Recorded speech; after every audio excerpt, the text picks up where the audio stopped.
what gold is really waiting for, and I've been doing this for 20 years, what it's been waiting for is the only thing that gold really drives it, if you will, is the fear trade. You only buy gold when you're afraid. The only time you line up at a coin shop, and this happened in 1980, is if you're afraid. It's like, I got to, it could be FOMO too, but it's a lot of it is fear. It's like, I gotta have some of that stuff. It's the only thing that's going to save me. My dollars are, that's not working. That's not going to work. I gotta got my hands on gold. And so that I call it the fear trade. And so we've had the fear trade in gold twice. Now, the first time was from 1971 to 1980. So what drove that fear trade was inflation, but in tandem with the economy being very weak because the US was no longer, it was losing its mercantilistic edge, if you will. So from 1945 to 1970, the US, because after World War II, Europe was devastated, Japan was devastated, Asia was kind of non-existent. So we didn't have any competition. So when we started making stuff from 1945 to 1970, we didn't have any competition. Competition really didn't even start until like in the 1960s. The US had this huge, huge advantage over the rest of the world. So we were generating wealth. And then 1970, then, it all kind of broke. So we had two big oil rises, early 70s and late 70s. You had this inflation. Basically, you had uncertainty. Some people would call it an uncertainty trade, but I kind of call it a fear trade. And then in tandem with that, so gold went from $35 in 1971 to $850 in Right. 1980. 35 to 850, a massive move. And gold was outperforming the stock market that whole decade. Well, and then it died, and then basically the fear trade died in the 1980s. And so you had 20 years from 1980 to 2000 where gold and silver did nothing. It was basically, there was no fear because the economy was doing well. And so I don't need any stinking gold, right? And then 2000, you had the dot-com bubble bust, and you had 9/11.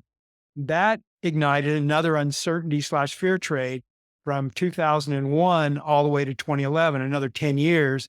In that time, gold went from $250 to $1,935, another big, big move. And gold outperformed the stock market for 10 years.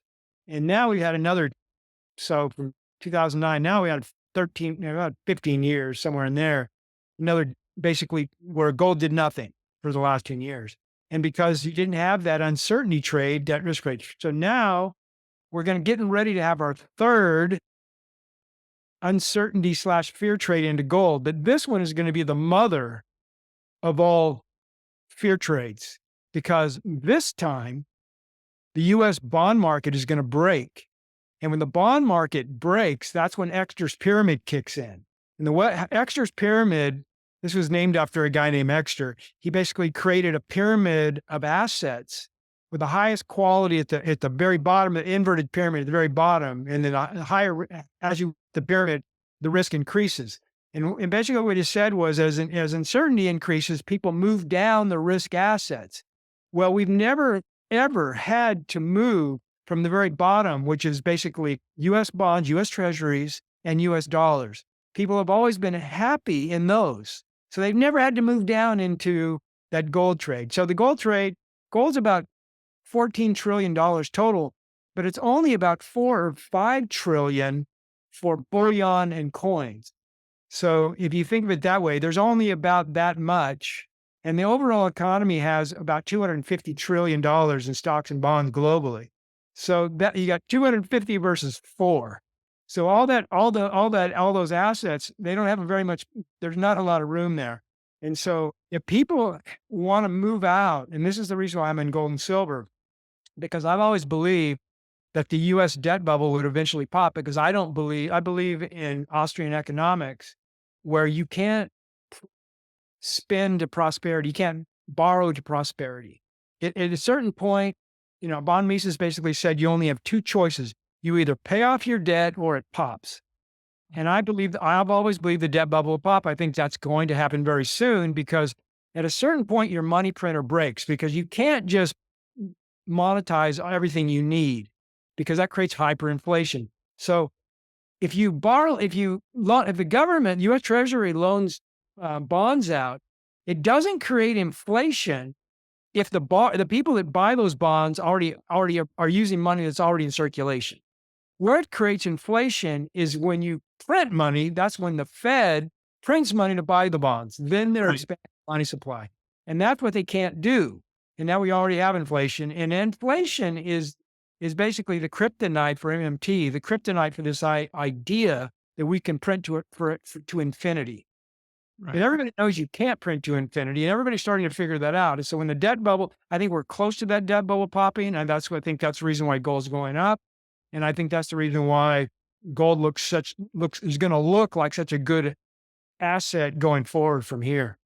Okay. So then, I mean, there's so much stuff there, and probably for the sake of time, probably my number one question is, and this is what not keeps me up at night, but this is what's the most confusing thing to me because I could see it going either way.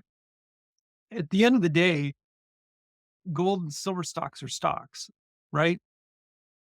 So Yeah. the S&P rolls over. Wouldn't gold and silver stocks roll over as well, in your opinion? No, I mentioned this before. And the reason why I don't expect it to happen is because I think people will recognize that gold is not going to crash here. Yeah. So Okay. the only Uh, the only thing that holds up, one final thing, the only thing that holds up gold and silver stocks is margins. If they don't have strong margins, they're not going to perform. But if Good answer. gold outperforms the stock market, then you get good margins. So it's all about for gold and silver stocks. The only thing that matters is margins. That's it. It's the only thing. I chase free cash flow. Right. That's a good answer. I mean that good answer in the sense it makes sense why your thesis would hold up. Um, and I'm inclined in that as well. I just see like I remember 2007, 2008 very, very well when everything tanked. And gold tanked very, very briefly, and then it ran like a bat out of hell. But I guess what I'm trying to say is gold stocks really tanked. And I remember because I was in it. And so I'm just wondering if we're having a 2.0 of that or not. But Yeah, I actually thought that's what we were going to see.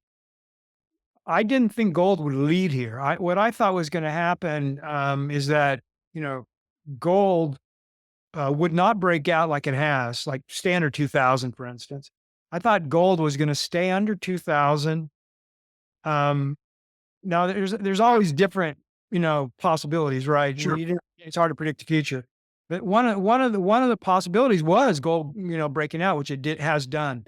But I thought the most likely outcome would be during this correction, this 3+ year correction, that gold would basically was trapped because of the risk on trade. Since we had the Right. risk on trade, gold's trapped. Nobody cares about gold. Economy's growing. Gold would be trapped. And then since it was trapped, once the stock market started selling off, I thought that the Hui would go under 200. So I And thought we were going to see that type of scenario, that we were going to see stock sell off and gold and silver miners sell off. I did think that was going to be the outcome. But in early April, I basically said, well, that's not going to happen because gold just broke out. So once gold broke out, and then when silver confirmed and silver got above 28, it actually traded above 29.